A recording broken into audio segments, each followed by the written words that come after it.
Sa Jericho, nagpangayo na siya og mga balatian. Daghan na kaayong mga bakol nga nakalakaw, daghan ang mga bungol nga nakadungog, daghan ang mga buta nga nakakita. Ug sa dihang iyang nadunggan na kining si Jesus naa sa maong dapit. Nakapatun siya pagtuo. Pagkadungog niya naa si Jesus. Na-excite si Bartimeo. Ikaw sa tagamay. Ikaw sa hay, kung naa gani ang atong crush, madunggan gani nato ang iyang pangalan, bati tag kalipay, bati tag excitement, mangurog na ka ba? Tinoor? Kilala ko ninyo kay Tinoor. Murag sa buwa kagi crush. Diba? Amen. Tungod sa pangalan mga igsuon. Once gani nga ang pangalan ato lang madunggan. Bati na tagkalipay sa itong mga kasing-kasing. Mubati na ta. Excitement. Ug labaw na kining si Bartimeo. Nga sa dihang iyang nadunggan ang pangalan ni Jesus. Wala siya nagdugay ni igsuon. Mibuhat siya o sa kalakang mga igsuon. Ug sa pagkadungog niya, tungod sa iyang grabe nga kalipay, misugod siya sa pagsinggit, misugod siya sa pagtuaw. Jesus, anak ni David, kaluy iya ko. Hallelujah. Jesus, thou son of David, have mercy on me. Punta siya, wa siya kahibaw kung asa na paingon si Jesus. Bibituan na sunahan.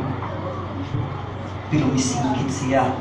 Kay siya nagatubo, masadihang pansinon nga siya ni Jesus.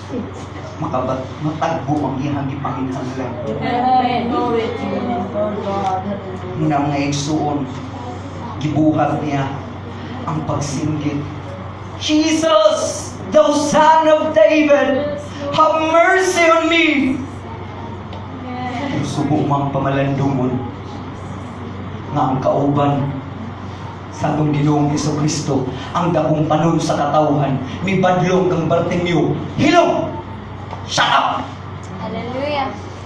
Usahay kung kinsa pa tong kauban sa panon sa atong Ginoong Jesucristo kung panoy mo badlong.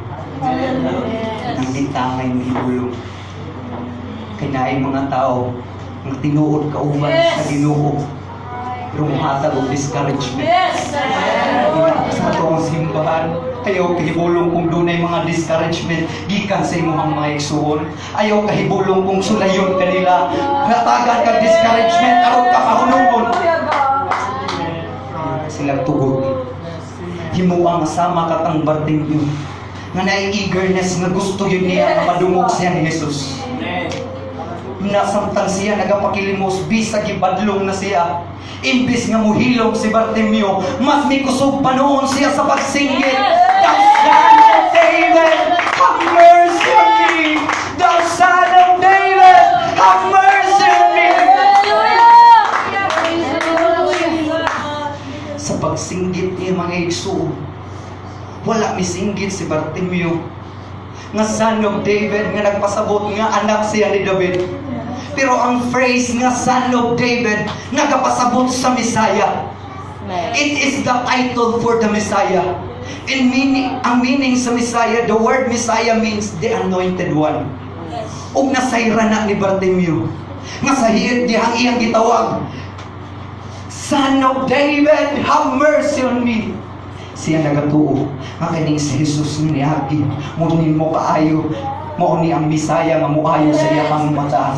Mao ni ang anointed one nga maghatag kaniya kaayuhan. Muni mo hatag kaniya og dakong paglaom sa iyang kinabuhi. Ginawa siya ng duha-duha. Isingit siya, Son of David, have mercy on me.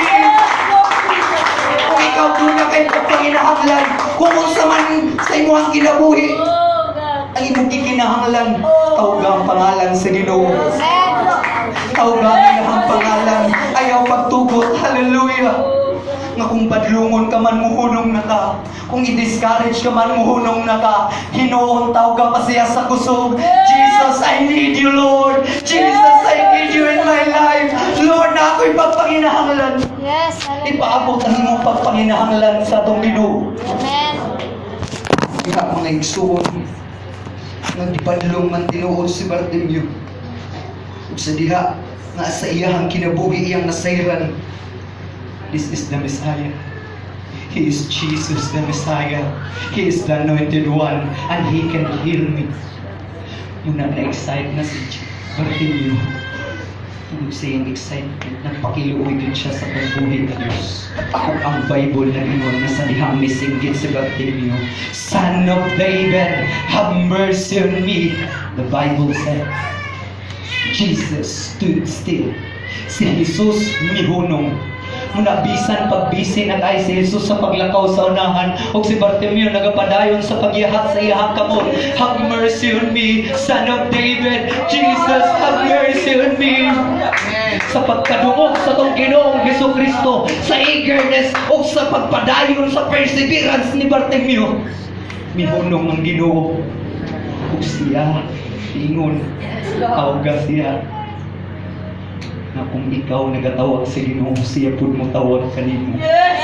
Usa ka na kadagong panalangin nga kung imong ipaabot ang imong pagtuo sa iyang pangalan, sa dihang isinggit mo ang iyang pangalan, at tawgon pod ka sa Ginoo alang sa iyang mga buluhaton.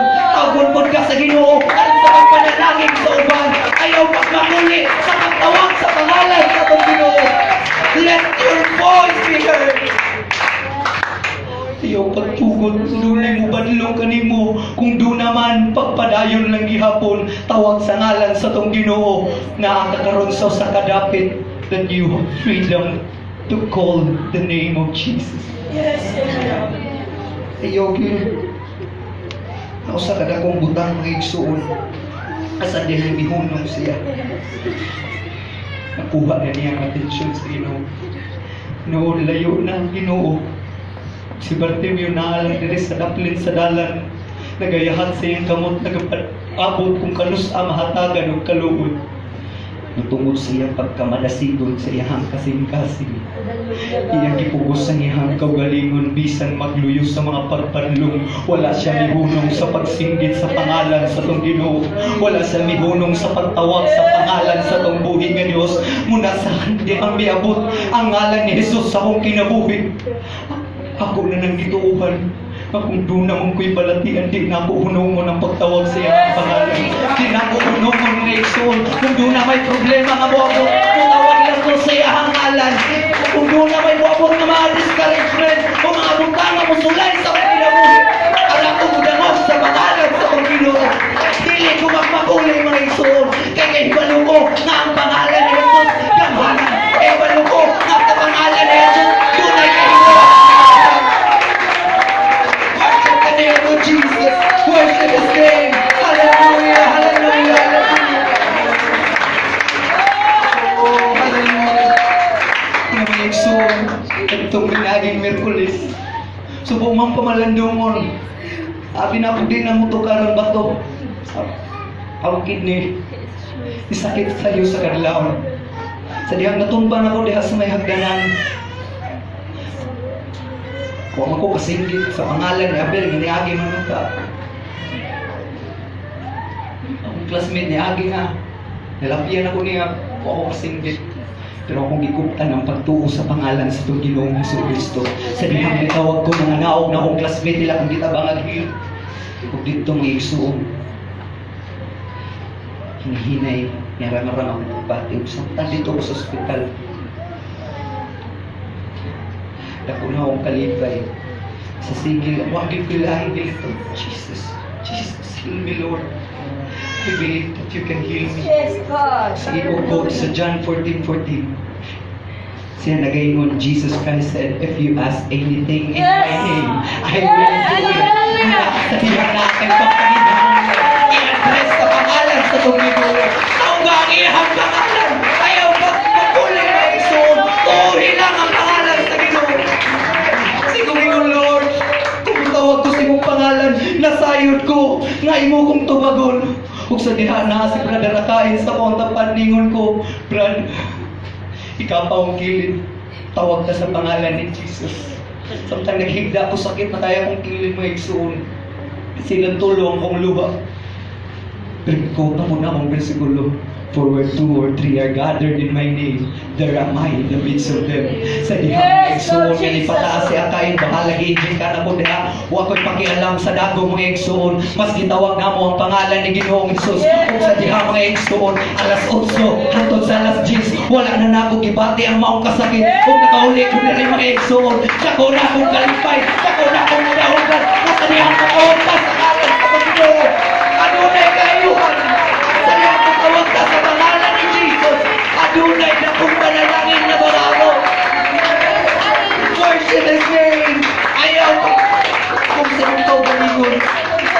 Kung doon na kagaroy pagpanginahalan, awga ang pangalan sa Ginoo. Muuhi ang iyang pangalan. Kay liha sa iyang pangalan. Adunay gahong. Diha sa iyang pangalan. Mabungkag ang kapos sa dautan. Diha sa iyang pangalan. Adunay kahimuan sa kanan.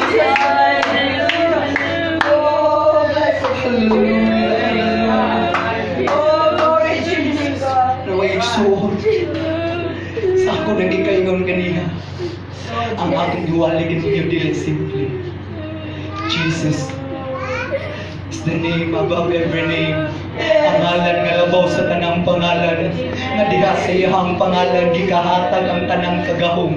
Muna sa dihang nakay pangayoon, kaya na niyang buhaton. Because nothing is impossible in His name. When you call the name of the Lord. Hallelujah. Hanggang iyang pangalan. Kan siguro